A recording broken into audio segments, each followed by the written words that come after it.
कि अंधेरों में रहकर उजाला भूल गए हैं जो उन घरों में फिर से चिराग जलाकर रहेंगे, उन घरों में फिर से चिराग जलाकर। मंच पे भाषण नहीं दे रहा, जमीन पे अगर आपके साथ कोई दिक्कत होगी, आधी रात याद करोगे तो अभिषेक आपको खड़ा नजर आएगा, पीठ भी दिखाएगा आपको। मेरे पास फोन आता है ना, तो अगर चाहे दरोगा से लड़ना पड़ जाइए, चाहे टीएम से लड़ना पड़ जाइए, आपका भाई आंख दिखा के बात करता है, आप नीचे करके बात नहीं करता। कि 400 पार लाएंगे किस लिए? संविधान बदलने के लिए। 400 पार चाहिए किस लिए? संविधान बदलने के लिए। भारत के संविधान पे आ जाए तो या तो मार देंगे या मर जाएंगे, इस बात का मुकाबला अपने दिमाग से निकालेंगे। आजकल अभिषेक के नाम को एक परसेप्शन बना दिया गया है कि अभिषेक कहीं जाएगा तो माहौल बिगड़ जाएगा, अभिषेक कहीं जाएगा तो उसके पीछे नौजवान लग जाते हैं, भीड़ एकदम उग्र हो जाती है, कोई दंगा हो जाएगा। जब माओ बहनों को रात को घर में घुस घुस कर कोई पीटता है और उसकी आवाज अगर मैं मुखट्टा से उठाता हूं तो क्या गलत है? अगर मेरे समाज के भाइयों को कोई जाति के नाम पे पीटता है और अगर मैं खुर्रा के दिखाता हूं तो क्या गलत है? अगर मेरी माओ बहनों की अस्मत सिर्फ जाति के नाम पे लूटी जाती है और अगर मैं अग्रेशन दिखाता हूं तो क्या गलत है? और अगर ये सारा गलत है तो मैं डंके की चोट पे कहता हूं कि ये गलत करने के लिए मैं 24 घंटे तैयार हूं। कार्यकर्ता होने के नाते मैं अपने समाज के बुद्धिजीवी वर्ग से भी कहना चाहता हूं कि नौजवानों के अंदर बहुत सारी कमियां नजर आती हैं। नौजवान आपको नौसिखिया नजर आता है, क्या कभी इस नौजवान को सिखाने का प्रयास किया? तुम मूर्ख इसलिए हो कि तुम अशिक्षित हो, जिस दिन तुम लोग शिक्षित हो जाओगे तो बहुत ना चाहने के बाद संवैधानिक दायरे में उलझोगे तो उलझ लो, उसमें भी तैयार हूं, और अगर लट से उलझोगे तो उलझ लो, उससे भी तैयार हूं। किसी चीज से पीछे नहीं बहुत करते हैं। ज्योतिबा फुले आधुनिक भारत में वो पहले शख्स थे जिन्होंने लोकतंत्र को स्थापित करने की परिकल्पना की थी। अब आप बताओ, लोकतंत्र को असल मायने में स्थापित किसने किया? डॉक्टर अम्बेडकर ने। क्या ज्योतिबा फुले और डॉक्टर अम्बेडकर की उम्र में कितना डिफरेंस है? बहुत सालों का डिफरेंस है। परिकल्पना किसने की? ज्योतिबा फुले ने। और सफल किसने किया? डॉक्टर बाबा साहेब अम्बेडकर ने। तो अगर मैंने सोचा है तो जिस मूवमेंट को मैं साकार नहीं कर सकता, हो सकता है आने वाला कोई और नौजवान कर दे। सांसों में बात रखना मुझे, मैं रहूं ना रहूं याद रखना मुझे। किसी की वजह से पीछे गया है तो उन्हीं आरक्षण की मलाई चाटने वालों की वजह से गया है, जो आरक्षण की वजह से नौकरी पे तो लगे, जो आरक्षण की वजह से स्टेट ऑफिसर तो बने, जो आरक्षण की वजह से पुलिस ऑफिसर तो बने, लेकिन समाज को भूल गए, अपने टीवी और टीवी में मस्त हो गए, लेकिन नौजवानों को नहीं देखा। जो नौजवान 24 घंटे इस समाज, इस मूवमेंट को आगे बढ़ाने के लिए काम कर रहे हैं।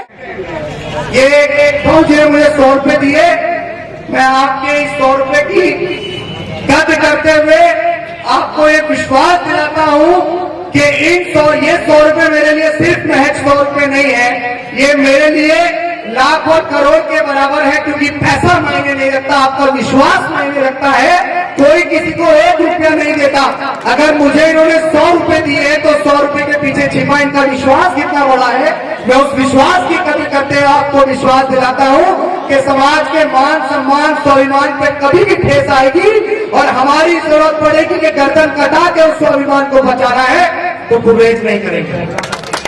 बाबा साहेब अम्बेडकर ने कहा कि शिक्षा वो शेरनी का दूध है, जो पिएगा वो दहाड़ेगा। इसीलिए शिक्षा को अपने अंदर लिए, किसी के सामने से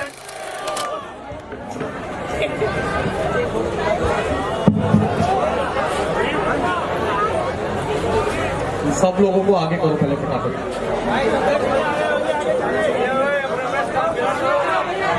सबसे पहले राष्ट्रपिता ज्योतिबा फुले, जिनकी आज जन्म जयंती भी है, और आपको राष्ट्रपिता ज्योतिबा फुले की जन्म जयंती की बहुत बहुत बधाई और हार्दिक मंगल कामनाएं। क्योंकि अगर राष्ट्रपिता ज्योतिबा फुले नहीं होते तो डॉक्टर बाबा साहेब अम्बेडकर के मन में कभी भी भारत के संविधान के अंदर लोकतंत्र को रखने की वो थॉट वो ख्याल उनके मन में नहीं आता। आज ज्योतिबा फूले वो एक परसेप्शन बना के रख दिए गए हैं जिनको सरकारों ने मेन चीजों से दूर करके रख दिया है। डॉक्टर बाबा साहेब अम्बेडकर को आज गांव-गांव के अंदर बच्चों ने जान लिया है, लेकिन डॉक्टर बाबा साहेब अम्बेडकर ने जिनको पढ़कर, जिनको समझकर इस मुहिम को चलाया, इस मूवमेंट को चलाया, जिनको हम लोग राष्ट्रपिता ज्योतिबा फूले के नाम से जानते हैं, उनको भी नमन। और उनकी पत्नी मां सावित्रीबाई फूले, जिन्होंने अछूतों के लिए और महिलाओं के लिए सन 1848 में महाराष्ट्र के पुणे में प्रथम बार विद्यालय खुलवाया। जब आज हमारी महिलाएं IAS, IPS, PCS, जज, डॉक्टर, बैरिस्टर, कलेक्टर बन पाई और तो और इसी प्रदेश की 4 बार मुख्यमंत्री भी बन पाई, तो वो देन सावित्रीबाई फूले की थी। आपको भारत का सबसे बड़ा लिखित संविधान देने वाले, करोड़ों शोषित, वंचित, पीड़ित नारी के मसीहा, हमें इस देश में मान सम्मान, स्वाभिमान का जीवन देने वाले विश्व रत्न डॉक्टर बाबा साहेब अम्बेडकर के चरणों में नमन करते हुए सामाजिक परिवर्तन के सबसे बड़े अगुआ वामसेव, DS4 और बहुजन समाज पार्टी के संस्थापक हमारे रहबर मान्यवर कांशी राम साहब के चरणों में नमन करते हुए अपनी बात को शुरू करूंगा। सबसे पहले यहाँ की आयोजक कमेटी, जिन्होंने इतना भव्य प्रोग्राम किया और मुझे इस लायक समझा कि आपने इस छोटी सी उम्र में मुझे सम्मान दिया। साथियों, आज जो कि राष्ट्रपिता ज्योतिबा फूले की जन्म जयंती है, तो मैं शिक्षा की बात से अपनी बात शुरू करूंगा एक नज्म के माध्यम से, क्योंकि समाज ने बहुजन शायर के नाम से समाज के अंदर एक जान पहचान दी और आज पूरा देश आपके इस छोटे से भाई को बहुजन शायर के नाम से जानता है। तो यहाँ मेरी माताएं बहनें भी बैठी हुई हैं, यहाँ हमारे बुजुर्ग भी बैठे हुए हैं। मैं आप सबसे एक निवेदन के साथ इस नज्म को गाना चाहता हूँ, बड़े ध्यान से आप सुनिएगा। हो इस तरह हौसले आजमाया करो, इस तरह हौसले आजमाया करो, मुश्किलें देख कर मुस्कुराया करो, हो तो निवाले भले कम ही खाया करो, अपने बच्चों को लेकिन पढ़ाया करो, अपने बच्चों को लेकिन पढ़ाया करो। मैंने ये बात क्यों कही कि अपने बच्चों को जरूर पढ़ाओ? क्या अगर बाबा साहेब अम्बेडकर ने शिक्षा के महत्व को समझकर उस शिक्षा को अपने अंदर नहीं उतारा होता, तो क्या भारत का जो एक बड़ा प्यारा सा संविधान हमें मिल पाया, क्या वो मिल पाता? बताओ। अगर शिक्षा नहीं होती तो डॉक्टर बाबा साहेब अम्बेडकर अर्थशास्त्र में विदेश जाकर PhD की डिग्री हासिल करने वाले प्रथम भारतीय बन जाते। क्या अगर शिक्षा नहीं होती तो वो समाज जिसको कभी खाट पे बैठने का अधिकार नहीं था, जिसको सम्मान से सड़क पे चलने का अधिकार नहीं था, जिसके गले में हांडी और पीछे झाड़ू हुआ करती थी, जिस समाज की महिलाओं को पति के मर जाने पे सती हो जाना पड़ता था, क्या वो महिला इस प्रदेश की 4 बार मुख्यमंत्री बन पाती अगर शिक्षा नहीं होती? तो शिक्षा थी, तभी बाबा साहेब अम्बेडकर जैसा रत्न हमें मिल पाया। और जब भी आज मान सम्मान से मैं आपके बीच खड़ा हूँ, जब भी मान सम्मान से आपके बीच बहुत अच्छे अच्छे कपड़े पहन के आज मैं आपके बीच खड़ा हूँ। आजकल अभिषेक के नाम को एक परसेप्शन बना दिया गया है कि अभिषेक कहीं जाएगा तो माहौल बिगड़ जाएगा, अभिषेक कहीं जाएगा तो उसके पीछे नौजवान लग जाते हैं, भीड़ एकदम उग्र हो जाती है, कोई दंगा हो जाएगा। आप बड़ी जिम्मेदारी से बताओ, जितने लोग मुझे जानते हैं, सोशल मीडिया पे कितने लोग मुझे देखते हैं, हाथ उठा के बताओ। बड़ी जिम्मेदारी से बताना, जितने लोग मुझे जानते हैं। जब माओ बहनों को रात को घर में घुस घुस कर कोई पीटता है और उसकी आवाज अगर मैं मुखद्दा से उठाता हूं तो क्या गलत है? अगर मेरे समाज के भाइयों को कोई जाति के नाम पे पीटता है और अगर मैं खुर्रा के दिखाता हूं तो क्या गलत है? अगर मेरी माओ बहनों की अस्मत सिर्फ जाति के नाम पे लूटी जाती है और अगर मैं अग्रेशन दिखाता हूं तो क्या गलत है? और अगर ये सारा गलत है तो मैं डंके की चोट पे कहता हूं कि ये गलत करने के लिए मैं 24 घंटे तैयार हूं। मैं अपनी माओ बहनों की असमत लुटते हुए नहीं देख सकता हूं। अपने बड़ों से भी कहना चाहता हूं, मैं घर में हूं, मैं किसी पार्टी संगठन का आदमी नहीं हूं, सामाजिक कार्यकर्ता हूं।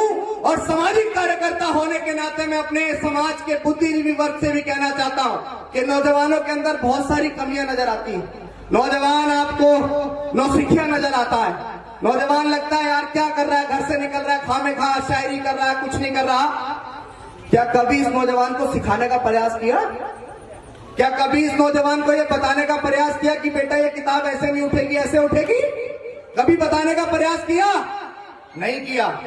लेकिन अगर नौजवान आज अपने दम पे डॉक्टर बाबा साहेब अम्बेडकर की मूवमेंट, फूले शाहू पेरियार उनकी मूवमेंट और इस देश में जातियों में बटा समाज जिसको मान्यवर कांशीराम साहब ने कश्मीर से लेकर कन्याकुमारी तक साइकिल यात्रा करके जगाया, वो जाटा वाल्मीकि कोरी कुर्मी पासी धोबी थानू कहीर कटरिया गुज्जर जाट नाई यादव तेली कुमार महार डोम पटेल मुस्लिम, वो तमाम जातियां जिनके साथ जाति का शोषण हुआ, अगर उनको एकजुटता की बात करना गलत है तो मुझे बताओ कि मैं कहां से गलत हूं?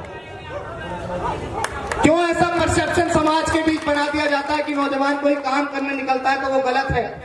आइए ना कभी हमारे साथ मैदान में काम करके तो देखिए। जब हापुड़ के अंदर में गया और रात को मेरे पास माओ बहनों के फोन आ रहे थे कि भैया पुलिस घर में घुस घुस के हमें पीट रही है। किसने पीट रही है? क्योंकि हमने बाबा साहेब अम्बेडकर की प्रतिमा को लगाया, जिन्होंने हमें मान सम्मान स्वाभिमान से जीने का अधिकार दिया, जिन्होंने हमें तमाम राइट दिए, जिन्होंने हमें शिक्षा का अधिकार दिया, हमने उनकी प्रतिमा लगाई तो पुलिस ने हमें घर में घुस घुस के मारा। तो बताओ क्या उनके दर्द को, उनकी चीख को, उनकी कमर पे पड़ी हुई लाठी को देख के मैं अपने घर में बैठ सकता हूं क्या? नहीं बैठ सकता हूं। अगर इसके लिए इस सूबे के मुख्यमंत्री से क्या इस देश के प्रधानमंत्री से भी टकराना पड़ेगा तो पीछे नहीं हटेंगे बिल्कुल भी। क्योंकि जो परसेप्शन लोगों ने बना रखा कि सदियों से शोषण का शिकार समाज अगर आज भी उनसे पिटता रहेगा तो नहीं। आज ये नौजवान भारत के संविधान को मानता है, लेकिन आप मुझे बताओ क्या आज भारत का संविधान कितना बचा हुआ है? क्या इस देश में लोकतंत्र है क्या लोकतंत्र? मुझे बताओ। कहीं भी हमारे लोगों को बोलने की आजादी नहीं, कहीं भी डॉक्टर बाबा साहेब अम्बेडकर की प्रतिमा को स्थापित करने की आजादी नहीं, कहीं भी हमारे लोगों को मान सम्मान से मूंछ रखने की आजादी नहीं। कभी पानी का मटका छूने पे मार दिया जाता है, कभी मूंछ रखने पे मार दिया जाता है, कभी हमारी बहनों को IAS IPS PCS जज डॉक्टर बैरिस्टर कलेक्टर बनने पे मार दिया जाता है। तो क्या पिटते रहे? तो क्या छीनते रहे? अगर दूसरा संविधान को खत्म करने की बात कर रहा है तो अगर उस संविधान को बचाने के लिए तलवार उठानी पड़ेगी तो संकोच नहीं करेंगे भाई। क्योंकि अगर भारत का संविधान है तो मुझे सारे राइट हैं, और अगर भारत का संविधान नहीं है तो याद रखना गले में हांडी और पीछे झाड़ू होगी, और गले में हांडी पीछे झाड़ू मुझे नहीं चाहिए, गर्दन कटवानी मंजूर करूंगा। क्योंकि मुझे मान सम्मान स्वाभिमान का जीवन चाहिए। और हम लोग लोकतंत्र को और संविधान को कितना अच्छा मानते हैं, कितना अच्छा समझते हैं, इस बात का सबूत वो तमाम मेरे आंदोलन है, वो तमाम मेरे सारे वो एक्टिविटीज हैं जिन एक्टिविटीज में जाके हमने काम किया है। कितने लोग जानते हैं कि मैंने डॉक्टर बाबा साहेब अम्बेडकर की जन्मस्थली मध्य प्रदेश के महू से एक पैदल मार्च किया था? कितने लोग जानते हैं बताओ? क्या वो पैदल मार्च अगर किसी नौजवान ने सोचा, किस लिए सोचा? मेरा सिर्फ एकमात्र उद्देश्य था कि बहुजन नेताओं साथ में आओ, क्योंकि हम लोग बहुत अच्छे से जानते हैं कि बिखरा हुआ समाज कभी शासक नहीं बन सकता, और जो समाज हुक्मरान नहीं होता है, मान्यवर कांशीराम साहब ने कहा था कि जिनके हुक्मरान नहीं होते हैं उनकी बहन बेटियों की अस्मतें लुटती है, उनके साथ शोषण होता है, उनके साथ अत्याचार होता है। तो अगर मैं अपने नेताओं को एकजुट करने की बात कर रहा था तो बताओ कुछ गलत कर रहा था क्या? एक साथी बोल रहे थे कि अभिषेक नेताओं को एक करने निकला, बताओ कितने नेता एक हो गए? प्रयास तो कर रहे हैं। क्या ज्योतिबा फूले के प्रयास से कहां सफल हुआ आके? ज्योतिबा फूले कब थे? मान्यवर कांशीराम साहब ने हमें सत्ता की चाबी तक पहुंचाया। तो जिस मूवमेंट को अभिषेक छेड़ रहा है कि बहुजन नेताओं साथ में आओ, हो सकता है वो चिंगारी के रूप में साबित हो सकता है मैं मर जाऊं, मैं उसको सफल न कर पाऊं, लेकिन इन नौजवानों पर इतना भरोसा है, आज इतना भरोसा है कि जब अपने भाई पे इतना विश्वास दिखाते कि हम कहीं भी जाते हैं तो हजारों की भीड़ इकट्ठी हो जाती है। तो जरूरी नहीं है कि जो मूवमेंट ज्योतिबा फूले ने चलाया वो वही साकार करते हैं। ज्योतिबा फूले आधुनिक भारत में वो पहले शख्स थे जिन्होंने लोकतंत्र को स्थापित करने की परिकल्पना की थी। अब आप बताओ, लोकतंत्र को असल मायने में स्थापित किसने किया? डॉक्टर अंबेडकर ने। क्या ज्योतिबा फूले और डॉक्टर अंबेडकर की उम्र में कितना डिफरेंस है? बहुत सालों का डिफरेंस है। परिकल्पना किसने की? ज्योतिबा फूले ने। और सफल किसने किया? डॉक्टर बाबा साहेब अंबेडकर ने। तो अगर मैंने सोचा है तो जिस मूवमेंट को मैं साकार नहीं कर सकता, हो सकता है आने वाला कोई और नौजवान कर दे। हम तो इसलिए काम कर रहे हैं क्योंकि हम अपनी पीढ़ी को गुलाम होते हुए नहीं देख सकते हैं।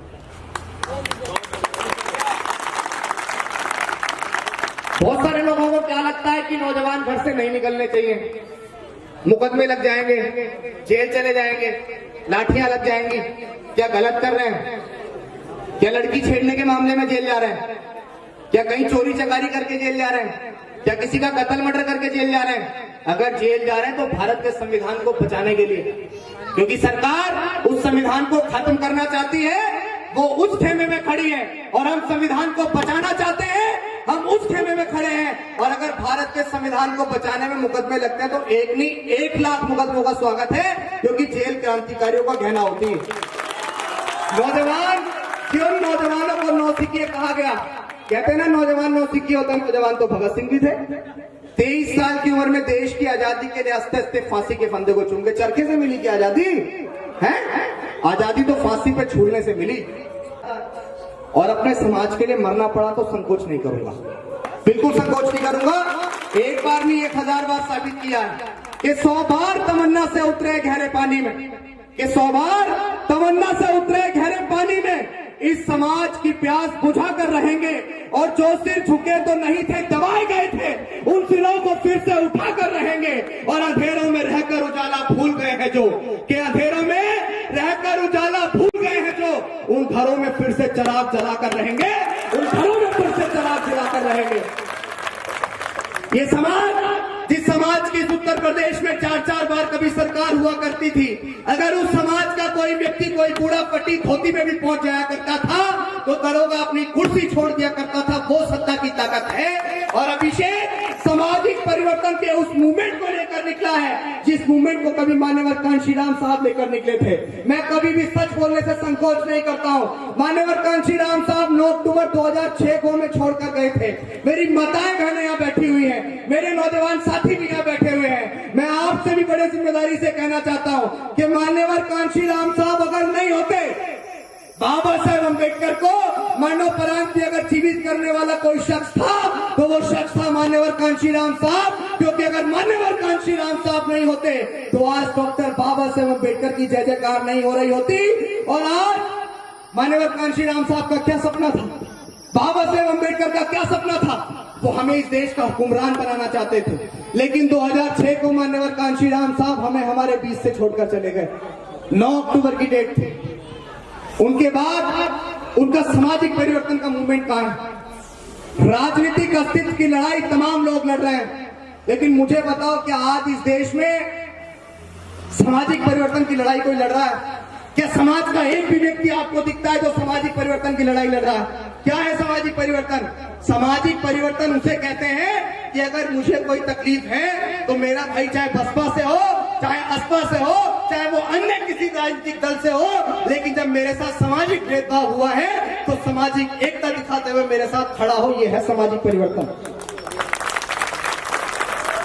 डॉक्टर बाबा साहेब अंबेडकर ने कहा कि शिक्षित बनो, संगठित रहो और संघर्ष करो। बिना शिक्षा के तो कुछ भी नहीं है। तो जब तक शिक्षित नहीं बनोगे जब तक कुछ नहीं होगा।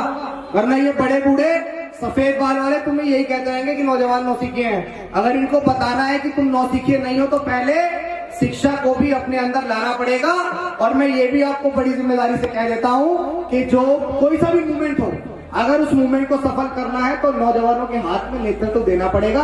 जब तक आप लोग नौजवानों को आगे नहीं लाओगे कोई भी मूवमेंट साकार और सफल नहीं हो सकता। बहुत सारे लोग इस समाज को ये समझते हैं कि भाई ये तो समाज बहुत कमजोर है, कभी भी पीट लो, कभी भी छेद लो। किसी ने मुझसे बोला कि तुम्हारे लोग कब के बहादुर हुए थे? किसी ने मुझसे बोला तुम्हारे लोग कब के बहादुर हुए थे? मैंने कहा भीमा गोरेगांव में हमने भगा भगा के मारे थे, तब भी बहादुर थे। हम आज भी बहादुर हैं और हम कल भी बहादुर रहेंगे। कमी बस एक है कि आज थोड़ी सी आपस में मतभेद बन गए तो अलग अलग बिखर रहे हैं। एक चीज और याद रखना, आज बहुत सारे लोग कह रहे हैं कि 400 पार लाएंगे, किस लिए? संविधान बदलने के लिए। 400 पार चाहिए किस लिए? संविधान बदलने के लिए।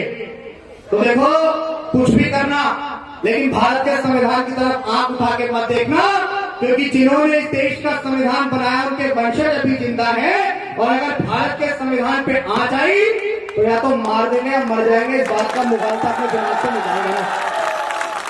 जिन लोगों को भी मुगालता हो गया कि वो भारत के संविधान को खत्म कर देंगे, अगर भारत के संविधान पे आ जाए तो आप बहुत अच्छे जानते हैं, हम 500 ने 28,000 मारे थे और आज हमारी संख्या इस देश में 90% है। भागने की जगह भी नहीं मिलेगी।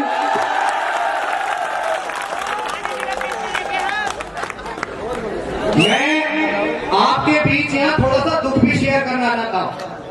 दुख इसलिए शेयर करना चाहता हूं कि आप सबसे दुख शेयर करना भी बहुत जरूरी है।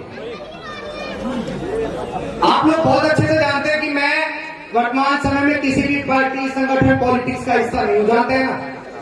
जानते हैं ना? बहुत अच्छे से जानते हैं मैं किसी पार्टी, संगठन का हिस्सा नहीं हूं। क्या आप कभी इस तकलीफ को महसूस करते होंगे कि एक नौजवान, मेरी माताएं बहनें भी यहाँ बैठी हैं, क्या एक नौजवान जब अपने घर से निकलता होगा, आप वीडियो में अमूमन देखते होंगे कि टोल पे 300 पुलिस वाले खड़े हैं, उन्होंने गाड़ी का काफिला रोक लिया, बहुत सारे लोग मारने की धमकी दे रहे हैं, गाड़ियों पे कभी हमले हो जाते हैं, कभी कुछ हो जाता है। बड़ी जिम्मेदारी से सवाल कर रहा हूं कि आप मुझे बताओ, अपना बच्चा समझ के, अपना बच्चा समझ के, क्योंकि मेरे घर पे भी एक माँ है जो निकलता हूं तो 10 बार फोन करके पूछ लेती है कि अब कहां पहुंच गए, अब कहां पहुंच गए, क्योंकि वो सुनती रहती है ना जब फोन आते हैं और मारने की धमकी देते हैं लोग। तो आप सोचो, बड़ी जिम्मेदारी से पूछ लो कि कितनी तकलीफ से ये मिशन और ये मूवमेंट हम चला रहे होंगे। अच्छे से जानते हैं ना, यहाँ की तो बहुत सारी घटनाएं ऐसी है ना कि एक समाज के लोग दूसरे समाज के लोगों को मार देते हैं, पुलिस भी नहीं सुनती। तो आप सोचो, मेरे पीछे तो कोई बैकबोन भी नहीं है। जिन लोगों के लिए लड़ाई लड़ रहे हैं उनमें से कुछ लोग हमारे ऊपर आरोप लगाने लगते हैं। अभी रास्ते में आ रहे थे तो गाड़ियां खराब हो गई, लेकिन पहुंचना भी था आपके पास, इसीलिए लेट हो गए। आप सब लोग इंतजार कर रहे थे बहुत देर से, लेकिन लेट इसीलिए हो गए क्योंकि रास्ते में गाड़ी खराब हो गई। अब बिना गाड़ी के तो चल भी नहीं सकते, और जब गाड़ी चलती है तो उसमें क्या डलता है? क्या डलता है? पेट्रोल डलता है। क्या बिना पेट्रोल की गाड़ी चल सकती है? नहीं चलती है। भाई मैं कोई कलाकार नहीं हूं, मैं इस मूवमेंट का बहुत छोटा सा सिपाही हूं, और मैं आपके बीच कुछ भी कहने से गुरेज नहीं करता, कुछ भी छुपाने से गुरेज नहीं करता हूं। भाई आप मुझे बताओ कि अगर मैं कहीं जाऊंगा आऊंगा, मैं 24 आवर्स मूवमेंट का कार्य करता हूं। मेरे पास एक बड़ी टीम है 30-35 लोगों की, जो अपने घर परिवार छोड़ के मेरे साथ चलती। और मैं सिर्फ मंच पे भाषण नहीं दे रहा, जमीन पे अगर आपके साथ कोई दिक्कत होगी, आधी रात याद करोगे तो अभिषेक आपको खड़ा नजर आएगा, पीठ भी दिखाएगा आपको। अभिषेक आपको किसी भी कीमत पे पीठ भी दिखाएगा। यहाँ के लोगों ने आजमा कर देख रखा है, हापुड़ के लोगों ने भी आजमा के देख रखा है, बुलंदशहर के लोगों ने भी आजमा के देख रखा है। अगर मेरे पास फोन आता है ना, तो अगर चाहे दरोगा से लड़ना पड़ जाइए, चाहे टीएम से लड़ना पड़ जाइए, आपका भाई आंख दिखा के बात करता है, आंख नीचे करके बात नहीं करता। और ये ताकत अगर मुझे किसी ने दी है तो ये ताकत आपने दी है, बड़ों के आशीर्वाद में दी है, और माओ बहनों की उस हिम्मत ने दी है जो वो इतनी रात को भी यहाँ मुझे सुनने के लिए बैठे हुए हैं। तो अगर कोई नौजवान अपने घर से निकलता है और यहाँ तक आपके लिए पहुंचता है, 24 घंटे इसी मूवमेंट में लगा हुआ है, तो क्या उसके पास पैसे कमाने का समय है? आप मुझे बताओ कि क्या उसके पास पैसे कमाने का समय है? नहीं है। अगर मैं आपके लिए लड़ाई लड़ रहा हूं तो इसको चलाने की जिम्मेदारी किसकी है? मुझे बता दो, मुझे चलाने की जिम्मेदारी किसकी है? किसकी जिम्मेदारी है मुझे चलाने की? अगर मैं दिल्ली में रहता हूं, दिल्ली से यहाँ की दूरी कितनी है? कम से कम 100 किलोमीटर। 100 किलोमीटर तक देखो, आपका भाई इतना कमजोर नहीं है। अगर यहाँ कोई ये सोचे कि मैं अपने समाज के बीच अपनी बात रख रहा हूँ, साथ दूसरा अगर कोई ये समझे कि मैं कमजोरी बयां कर रहा हूँ, तो आपका भाई कमजोर नहीं है। मैंने तो हमेशा से कह रखा है कि संवैधानिक दायरे में उलझोगे तो उलझ लो, उसमें भी तैयार हूँ। और अगर लट से उलझोगे तो उलझ लो, उससे भी तैयार हूँ। किसी चीज से पीछे नहीं, बहुत बड़ी टीम है मेरी, बहुत बड़ी टीम है। संविधान को मानता हूँ और संविधान को इस स्तर तक मानता हूँ कि जहां मैं कुछ भी करा सकता हूँ ना, मैं वहां भी कुछ नहीं करता, संविधान के दायरे में सारी चीज करता हूँ। अब मैं आपको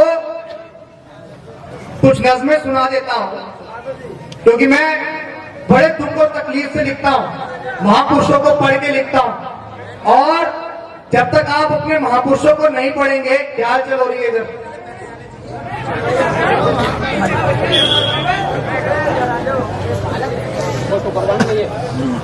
हो पढ़ के दुख अपने पुरखों का लिखता हूँ मैं, हो पढ़ के दुख अपने पुरखों का लिखता हूँ मैं, हो जख्म से गुफ्तगू करके लिखता हूँ मैं, हो दर्द गाने को भी हौसला चाहिए, चाहते लिए दर्द लिखता हूँ मैं, हो चाहते लिए दर्द लिखता हूँ मैं, अपनी सांसों में आबाद रखना मुझे।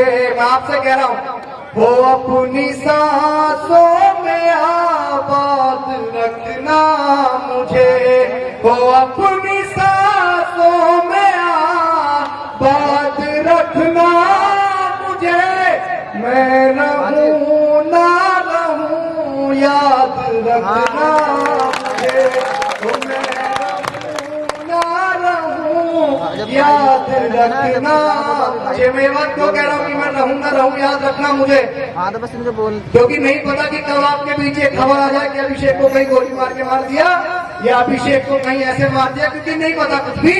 क्योंकि आज डॉक्टर अंबेडकर, फूले शाहू पेरियार के मूवमेंट पे चलना, ये समझो तलवार की धार पे चलने के बराबर है। क्योंकि हम उन लोगों से टकरा रहे हैं जिन लोगों ने हमें गुलाम बनाने की मंशा रखी।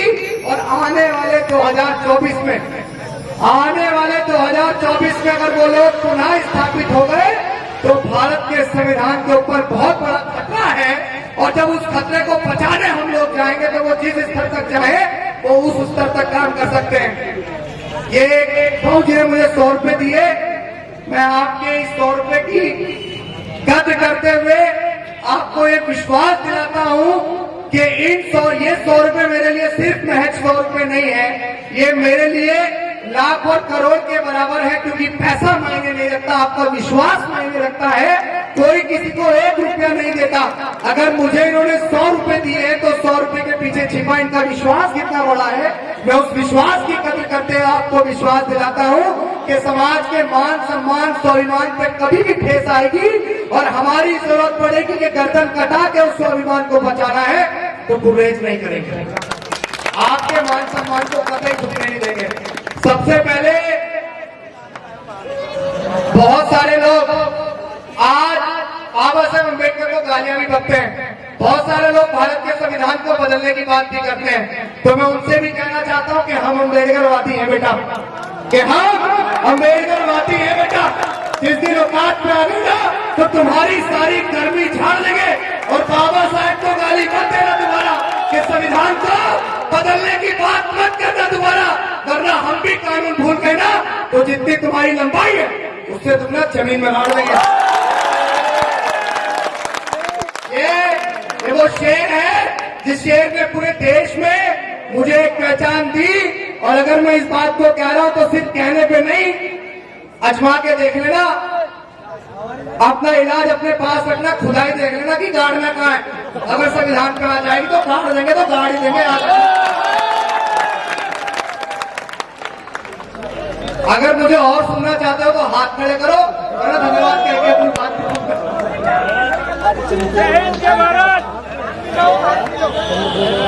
लुटा दे तेरे खातिर जान तो भी गम नहीं होगा, तेरे जैसा कोई अब जख्म का मरहम नहीं होगा। लुटा दे तेरे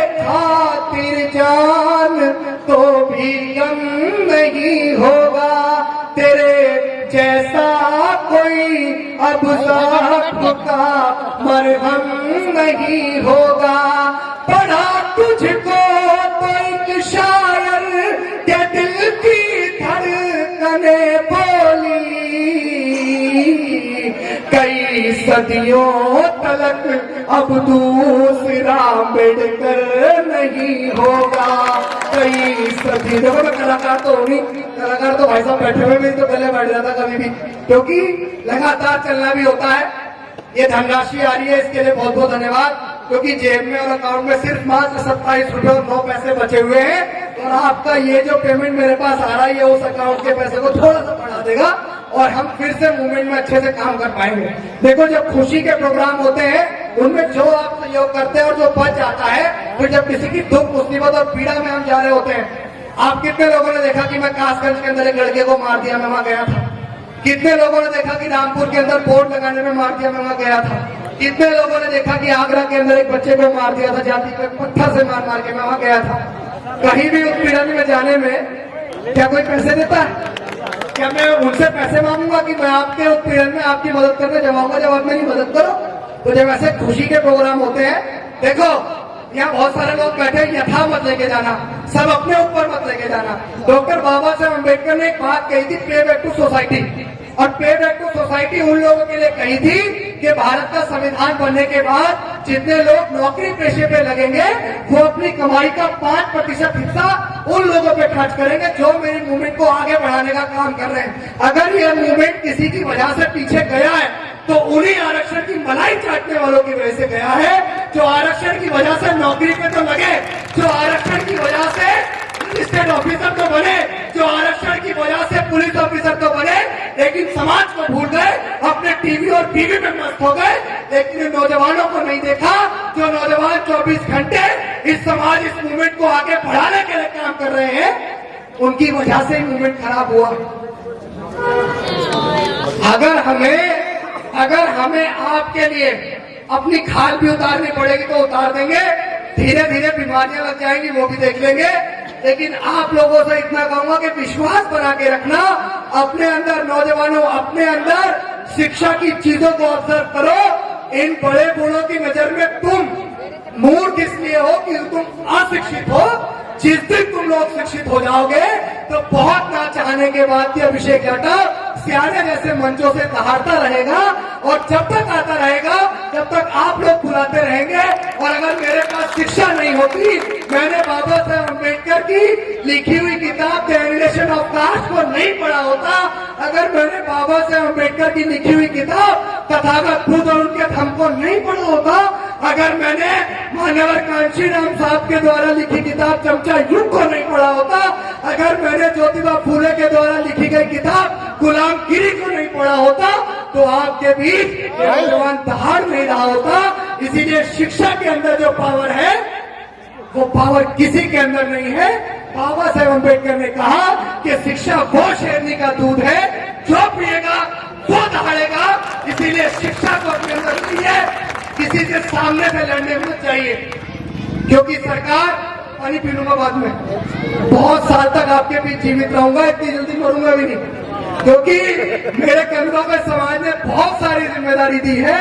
पूरे देश के अंदर लाखों लोग आज मुझे फॉलो करते हैं, वो मेरे समाज के लोग हैं।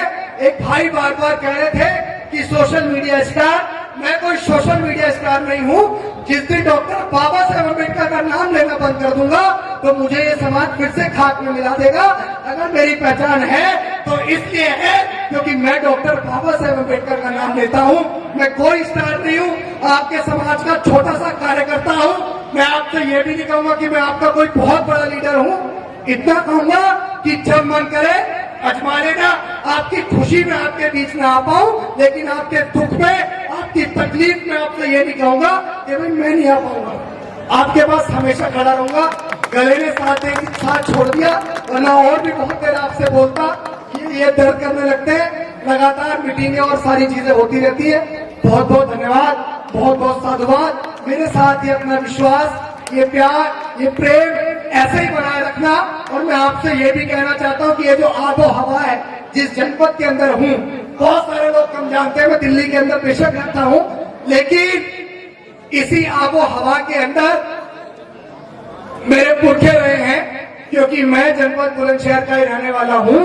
जंगीराबाद, कस्बा जंगीराबाद के गांव खालोर के अंदर, हालांकि मैं ज्यादा गया नहीं हूं, मैं पढ़ा हूं। कस्बा जंगीराबाद के अंदर गांव खालोर पड़ता है, मैं वहीं का रहने वाला हूं। बुलंदशहर से मुझे इसीलिए बहुत मोहब्बत है क्योंकि इस आबो हवा ने मेरे जैसे व्यक्ति को तैयार किया। तो बहुत बहुत धन्यवाद, बहुत बहुत साधुवाद विश्वास दिखाने के लिए। और यहाँ की जितनी भी कमेटी है, मैं उनसे भी एक बार कहूंगा कि आप एक बार मंच पे आ जाए, जितनी भी कमेटी के लोग एक बार मंच पे आ जाए सब लोग। मेरा निवेदन है कि जिन्होंने इतना भव्य आयोजन किया, इतना भव्य प्रोग्राम किया, मैं उन तमाम लोगों से चाहूंगा कि आप यहाँ आ जाए मंच पे, आप सामने आ जाइए सामने।